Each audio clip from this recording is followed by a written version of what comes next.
नमस्कार, जोहार झारखंड देख रहे हैं आप। आपके साथ मैं हूं शिप्रा झा। बुलेटिन की शुरुआत करेंगे बड़ी खबर के साथ। बड़ी खबर धनबाद से है, जहां अवैध खनन में हादसे के बाद अब प्रशासन की नींद खुली है।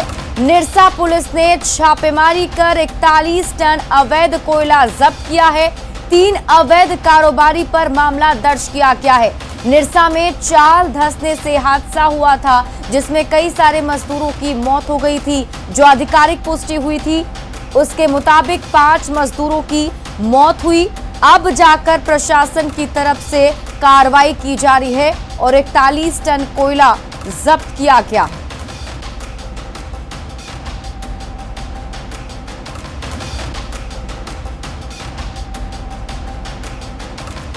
तो धनबाद से बड़ी खबर आपको बता रहे हैं।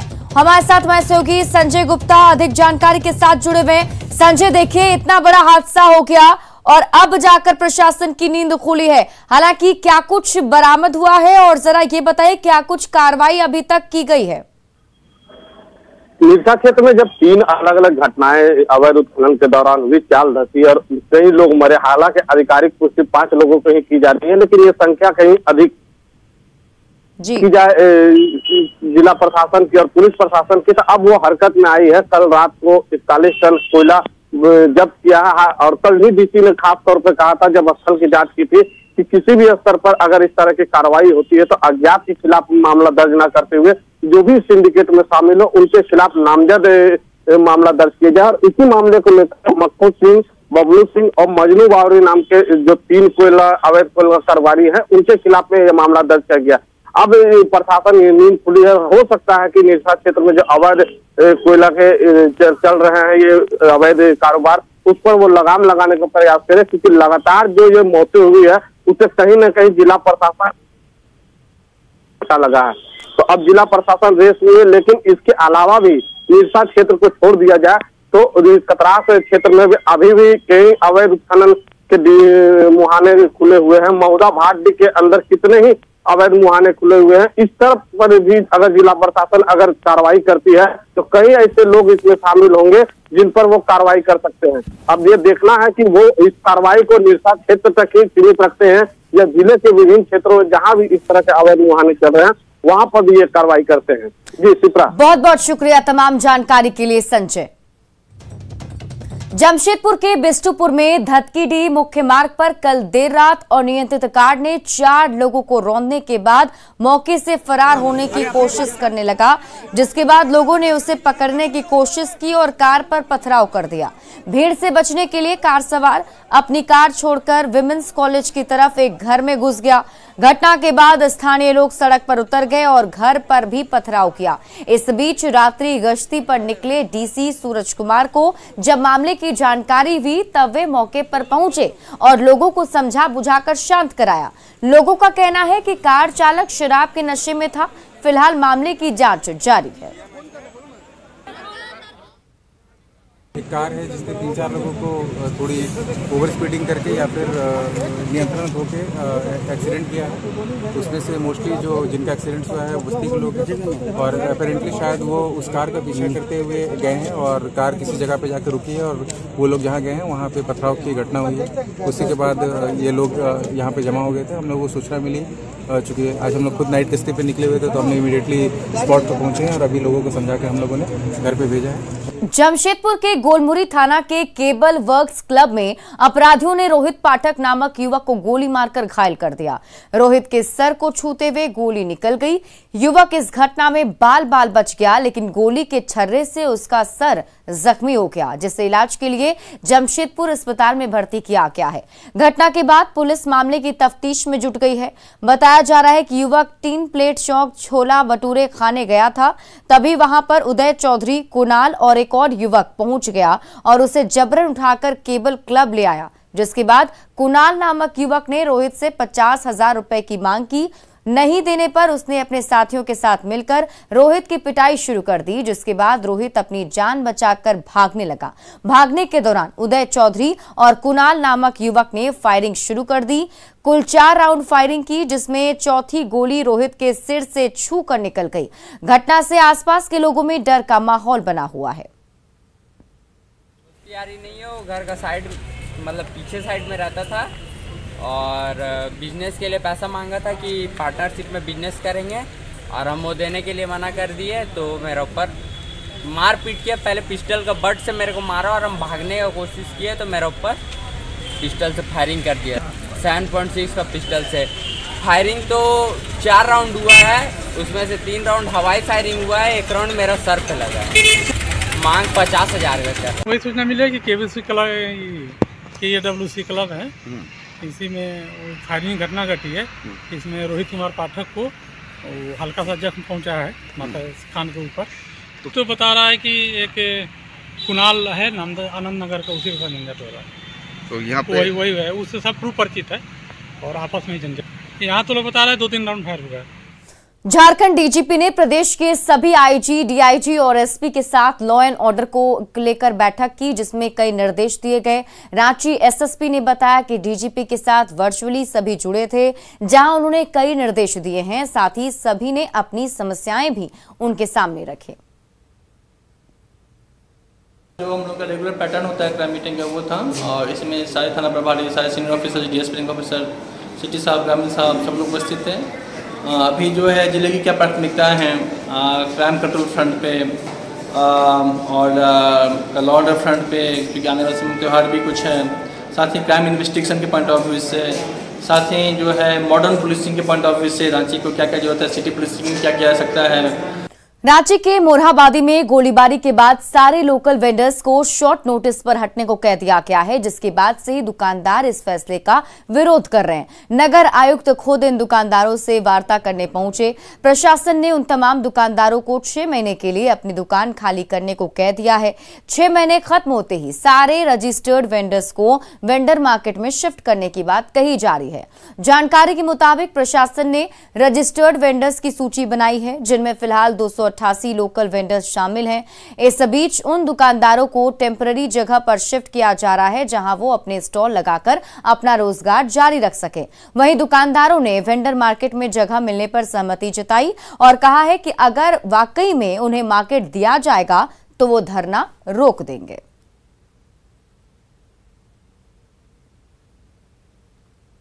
बात हुई है कि आप लोग का जगह यहाँ पे सेट किया जाएगा और 6 महीने के लिए।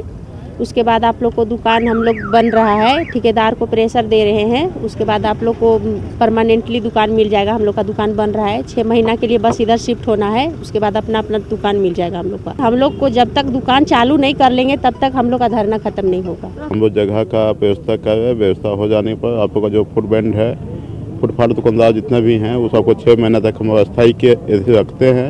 उसके बाद आप लोग का वेंडर मार्केट बन रहा है, उसमें हम लोग शिफ्ट करेंगे। तो ऐसा नहीं कि बहुत अच्छा चीज़ मिल जाए, वेंडर मार्केट आप लोग को मिल जाएगा। वैसा तो है तभी ना अच्छा किया जाएगा, अभी तो अच्छा नहीं है। उन सभी रजिस्टर्ड वेंडर्स को हम लोग तत्काल जो है एडहॉक प्रोविज़न के तहत, तदर्थ व्यवस्था के तहत एक मैक्सिफ्ट अरेंजमेंट करते हुए हम लोग कुछ जगहों के ऊपर, मोराबादी के ही आसपास इनफैक्ट खाली जगहों पे इनको हम लोग शिफ्ट कराएंगे, क्योंकि बाकी जगहों पे काम भी प्रारंभ किया जाना है। और हम लोग आज घूम भी रहे हैं, जो हमारे कंसर्न, हमारे जो इसमें कॉन्ट्रैक्टर हैं, जो हमारे आर्किटेक्ट हैं, रांची नगर निगम की पूरी टीम अलग अलग जगहों का निरीक्षण भी कर रही है, ताकि न केवल उनको शिफ्ट कराया जाए बल्कि जो वेंडिंग जोन्स प्रपोज्ड हैं उसमें कैसे तेज़ी लाई जा सके। और सरायकेला खरसावां के आदित्यपुर में एक बुजुर्ग की मौत से कोहराम मचा है। परिजनों ने बताया कि बुजुर्ग ने फांसी लगाकर आत्महत्या की कोशिश की, लेकिन परिजनों ने बचा लिया और अस्पताल लेकर भागे। एक निजी नर्सिंग होम ने जांच के बाद एमजीएम रेफर कर दिया, जहां इलाज के दौरान बुजुर्ग की मौत हो गई। फिलहाल पुलिस मामले की जांच में जुटी हुई है।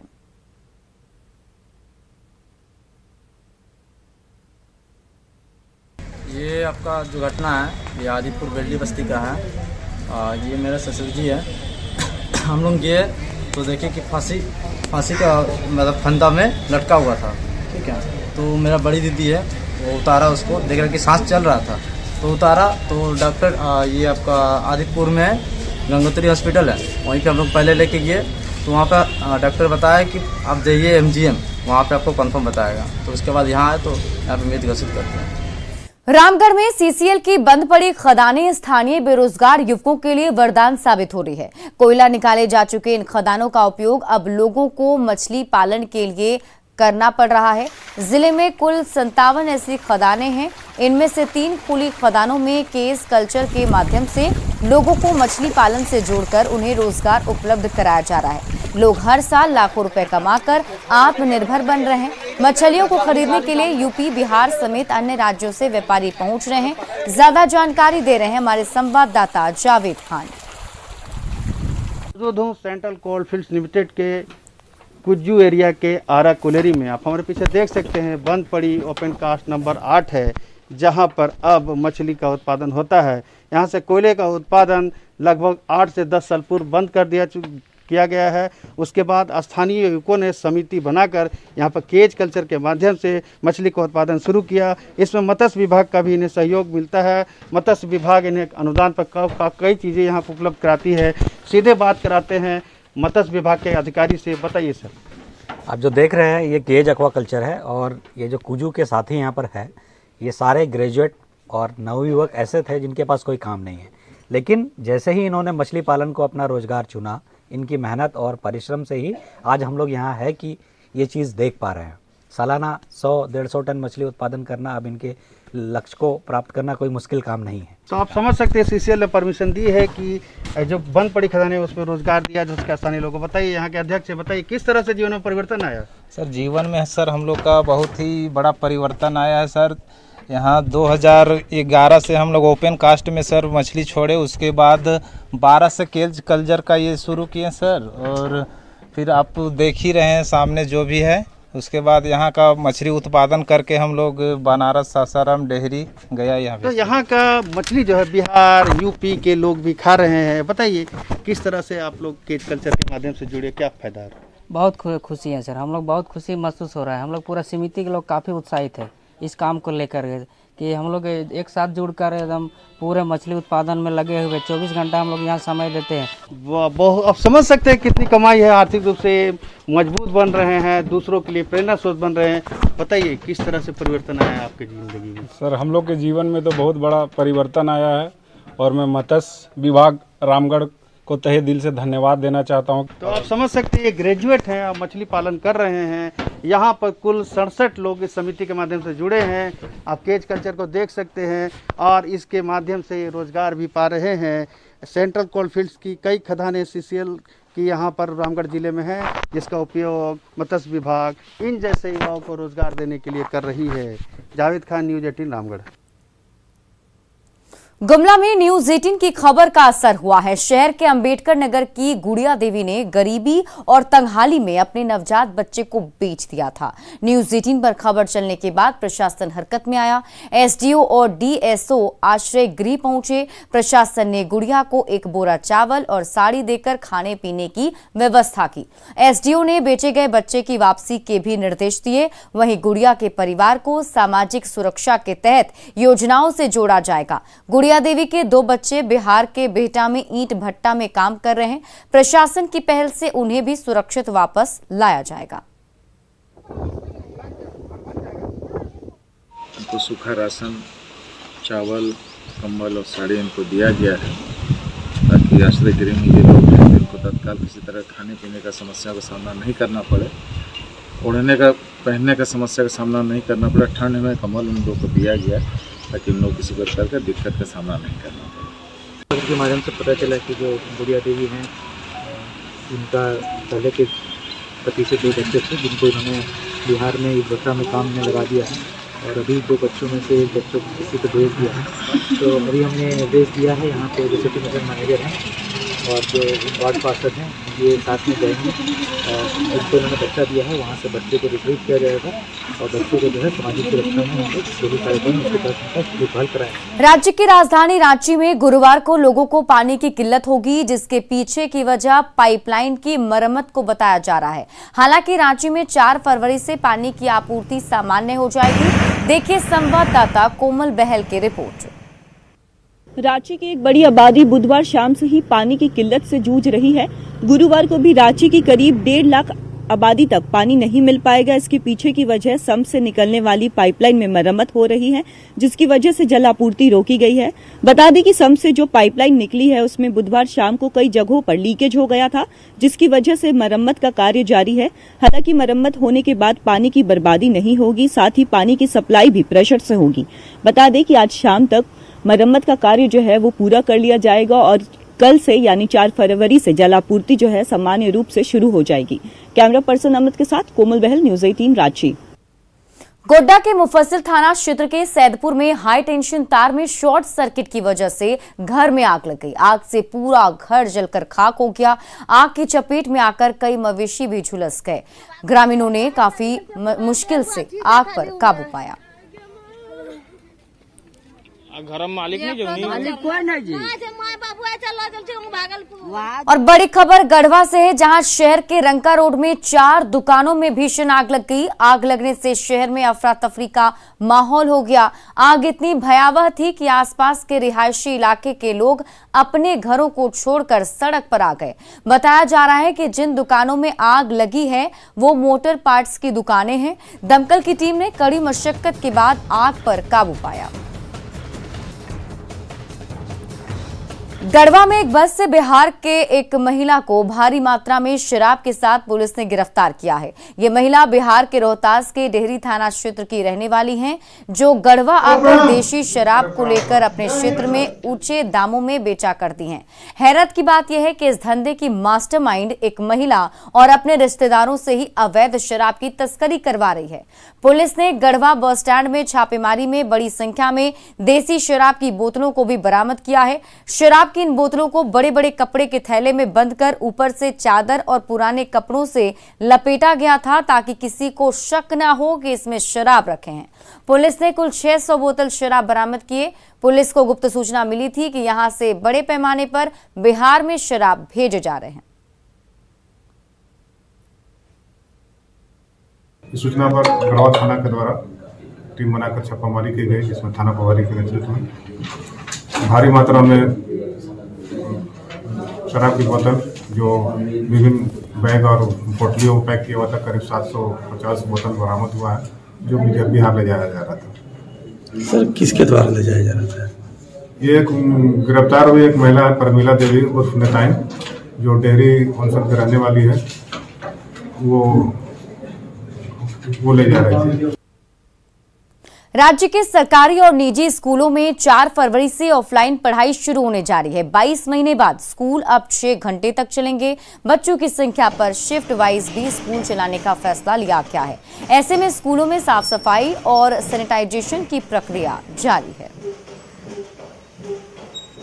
राज्य के स्कूल 4 फरवरी से बच्चों के लिए खुल जाएंगे। ऐसे में करीब 22 महीने के बाद स्कूलों का संचालन जो है वो 6 घंटे की अवधि के लिए होगा। ऐसे में स्कूलों में साफ सफाई के साथ साथ सैनिटाइजेशन की प्रक्रिया जो है वो भी जारी है। तस्वीरों के माध्यम से आप देख सकते हैं कि किस तरह से सफाई कर्मी जो है वो यहाँ पे हर एक बेंच को सैनिटाइज कर रहे हैं, पूरे स्कूल के पूरे कॉरिडोर को सैनिटाइज कर रहे हैं। और यही नहीं, जो शिक्षक है स्कूल के वो भी यहाँ पे पूरी नजर बनाए हुए हैं कि किस तरह से सैनिटाइजेशन की प्रक्रिया हो रही है।